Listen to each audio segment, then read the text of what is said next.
Olá a todas e todos, aqui é o professor Célio Melilo e na aula de hoje a gente vai aprender a determinar a lei de uma função afim.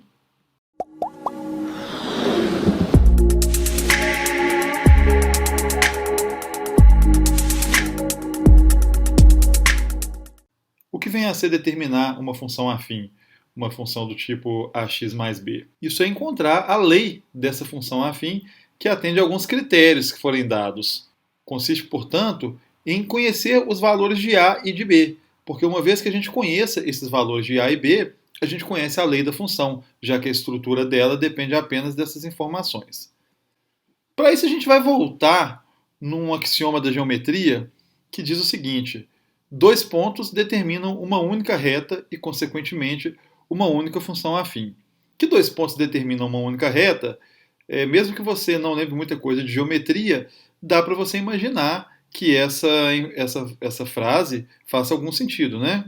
E que, consequentemente, esses dois pontos vão determinar uma única função afim é pelo fato, que a gente já viu, que o gráfico da função afim é sempre uma linha reta.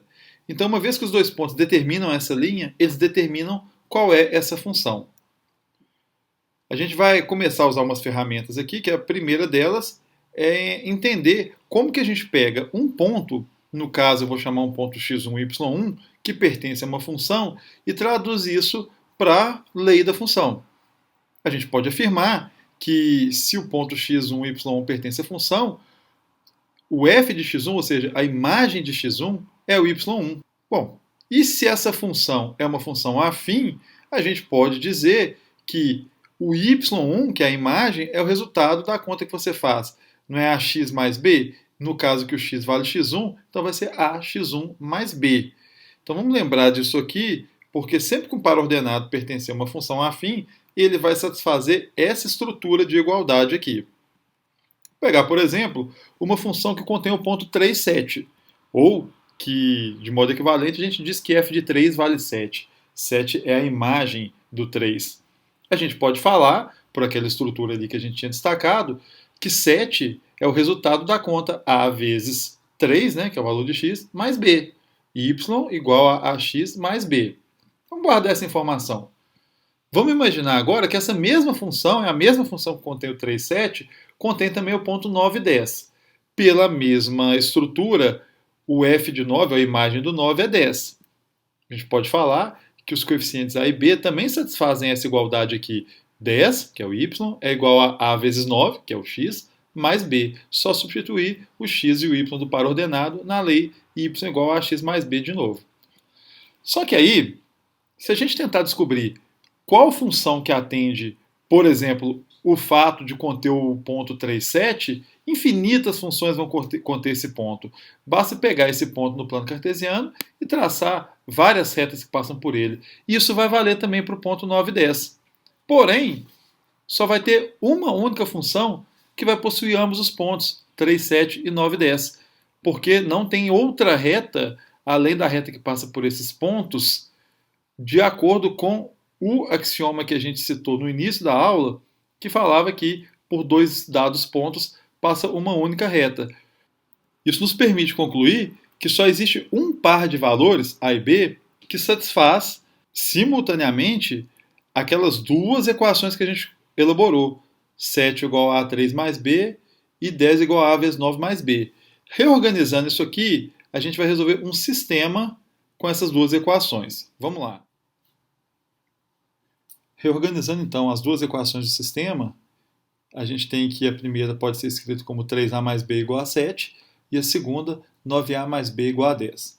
E aqui a gente tem a opção de resolver esse sistema por qualquer um dos métodos que vocês já conheçam, que vocês já se sintam seguros.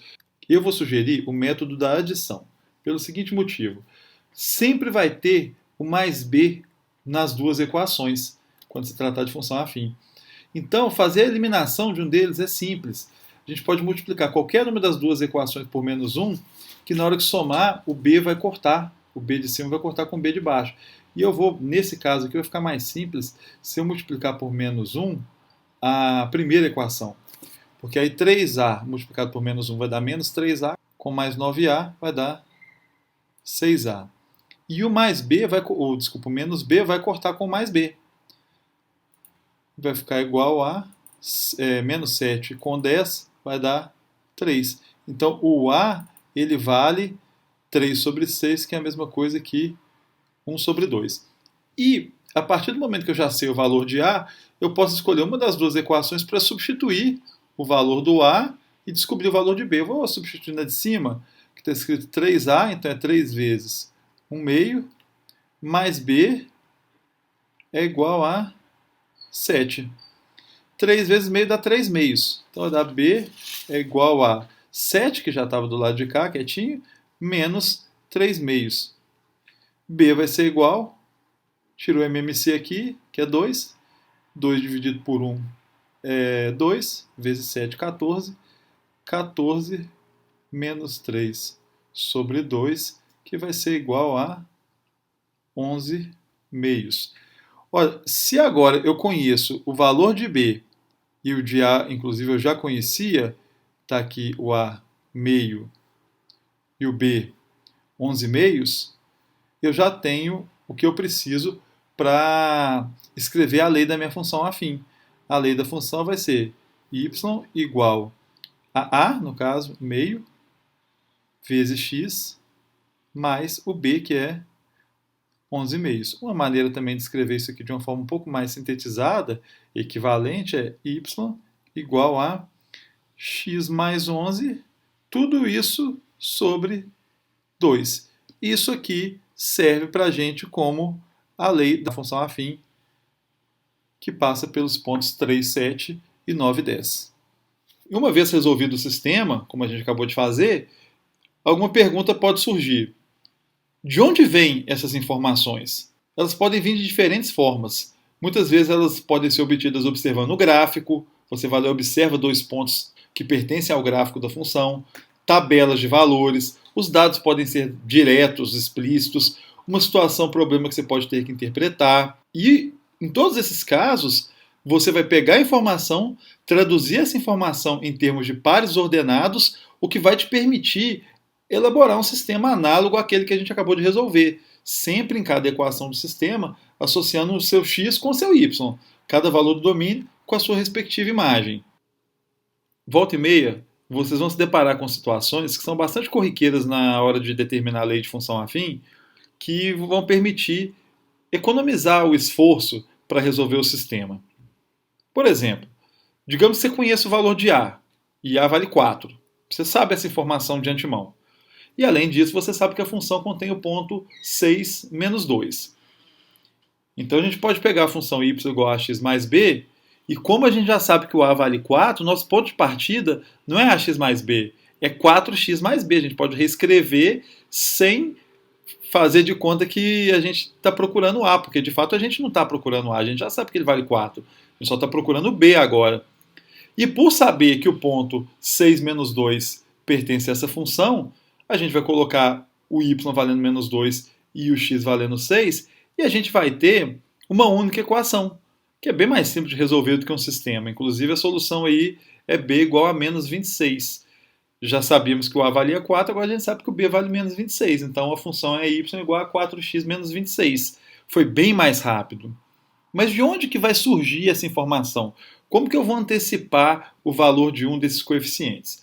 Isso vai depender de cada caso. O A, por exemplo, ele pode vir da interpretação de algum dado, ele pode ser informado explicitamente, igual no exemplo que eu acabei de dar, ele pode ser calculado a partir de dois pontos da função que você conhece. Lembram do ΔY sobre ΔX? Se você conhece dois pontos e quer fazer esse cálculo, você descobre o A antes mesmo de tentar resolver qualquer sistema.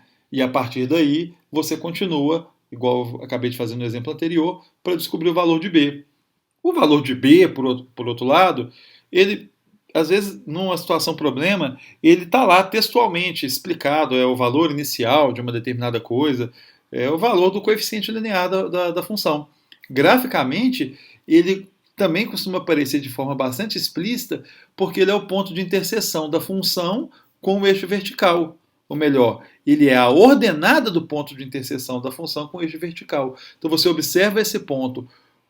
O y desse ponto é o b da função, a ordenada desse ponto. Ela sempre corta o eixo y no ponto 0b. Então b você pode obter graficamente. E uma vez que você tem A e B, de novo, você tem a lei da função prontinha. Tentem fazer lá os exercícios de determinação de função afim. Bons estudos e até a próxima.